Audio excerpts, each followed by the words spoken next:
Hey guys, how's it going? Kevin Cleary here with a quick first impressions video for you on the big Banter. So it's a wee knife, but we all know this is designed by Ben Peterson, and of course he does have his own company now, the Knives Company.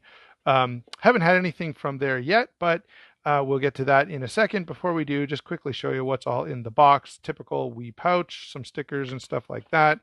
Let's get that out of the way. It does have one of these little sleeves on it as well. There you go. So you get the full, that's the full effect when it first shows up at your door. And of course, there is the knife. We already talked about, I mentioned Ben Peterson already, and I have to say that this knife pretty nicely reflects his preferences, just as did the previous version, the Banter. And I reviewed that knife, and it's a good knife. There's no question about that. It's just a little small for my taste. And back in my review, I said, look, this is a good knife, but it definitely reflects Ben's taste, which are smaller than mine. And so I thought I've got a quick story time here for you. In fact, two stories. Sorry about this, guys, but they're probably worth hearing. First of all, essentially what Ben did in terms of design here was design a knife that had the features that he liked. So he kind of, looked at all the knives out there and were like, I'd like something that's perfectly suited to me. And so I'm just going to kind of take matters into my own hands and create this knife. And, thinking of taking matters into your own hands, this design, is a fairly simple design. And in the full review, I want to go into this a little further, but, thinking of taking matters into your own hands, this knife nearly didn't make it to me. This was sent from White Mountain Knives. If you would go and check those guys out and use my discount code Sharp Stuff over at White Mountain Knives, that does support the channel.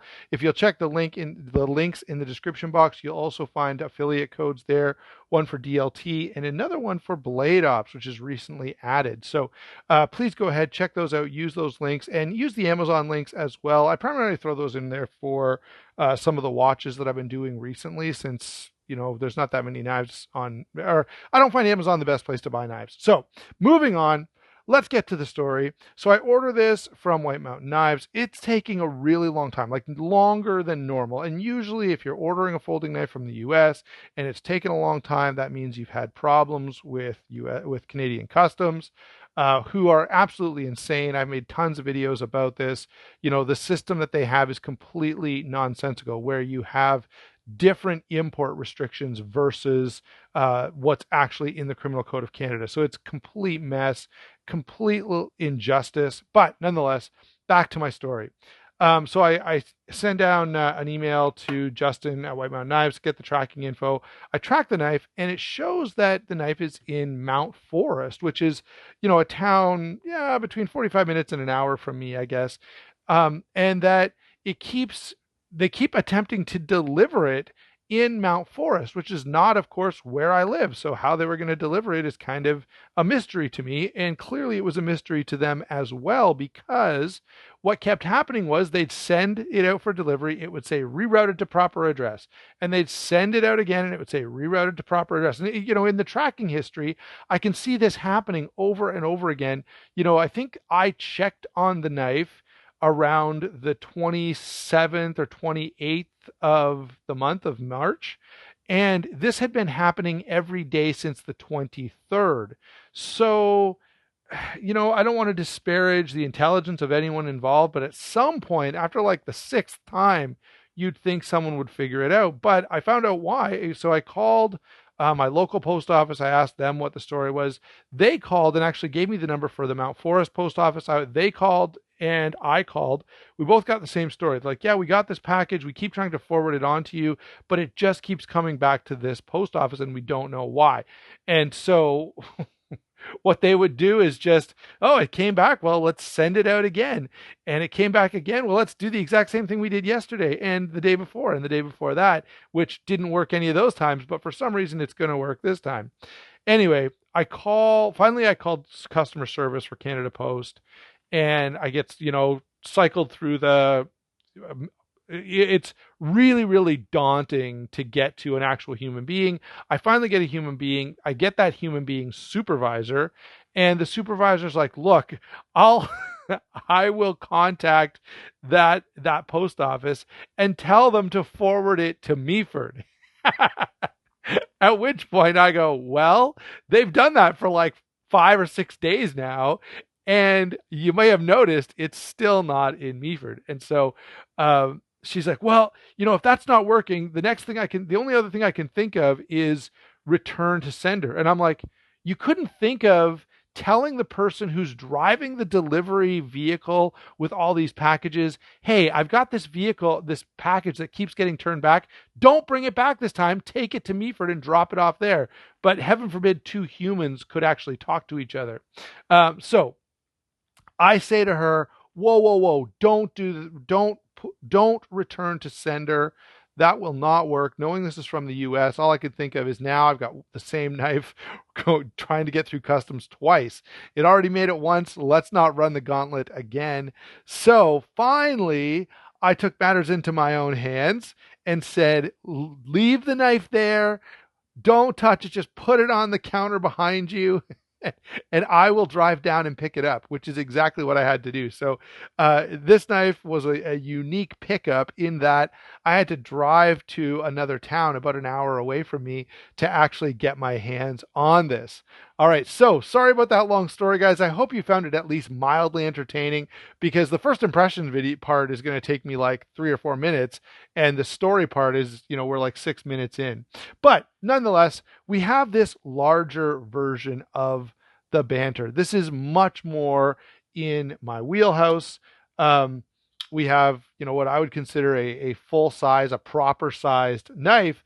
However, I will just remind you that Ben would not think this is a proper size knife. To him, this is like massive. And I know that because I've been around the knife world long enough to remember when Ben and the late Boy Scouts sat down together and they went through their favorite EDC knives. And every single one that Ben picked was too small for me. And all the ones that he said I would never carry were like the Recon 1 and knives of that, the full-size Griptilian, was just way too big for him. And I was like, okay, no, me and Ben do not have the same preferences at all.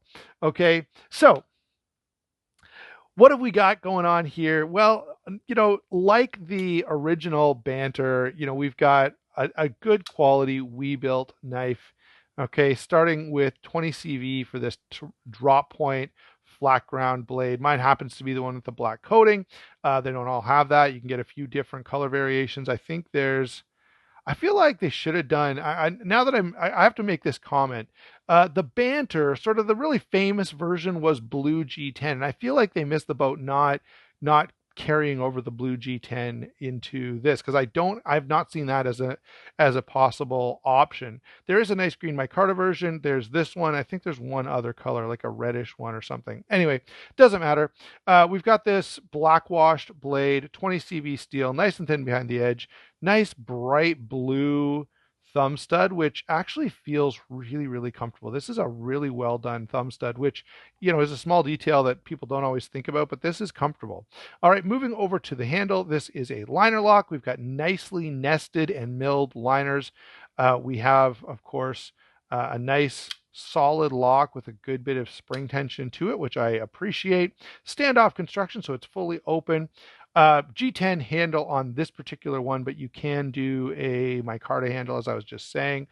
This is on bearing, so you won't be able to see this, but ceramic bearings is, again, what we're used to seeing from WE knives. The stop pin is right here. And then we've got these nice little standoffs, a hole for a lanyard if you're that type of guy, and this really, really nicely done deep carry clip with flush screws that's also recessed. So they did all the things, right? They not only gave us a bent over clip, the screws are flush, and the clip fits flush into the handle, which is nice.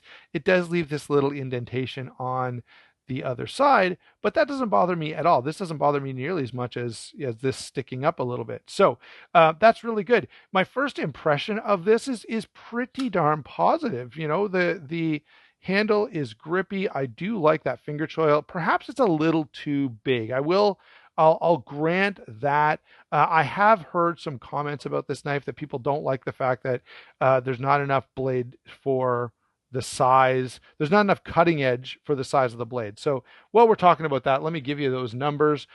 We've got 8 3/8 inches overall, 3 11/16 on the blade length, but only 3 inches of cutting edge. So I kind of appreciate that complaint. 3 3/4 inches of grip area. It's actually just under that. Plus, you've got this choil, which adds a whole, full solid inch to the grip area on this. So you could have really massive hands, and this knife is still going to work just fine for you. All right, so fairly, those are how those numbers break down.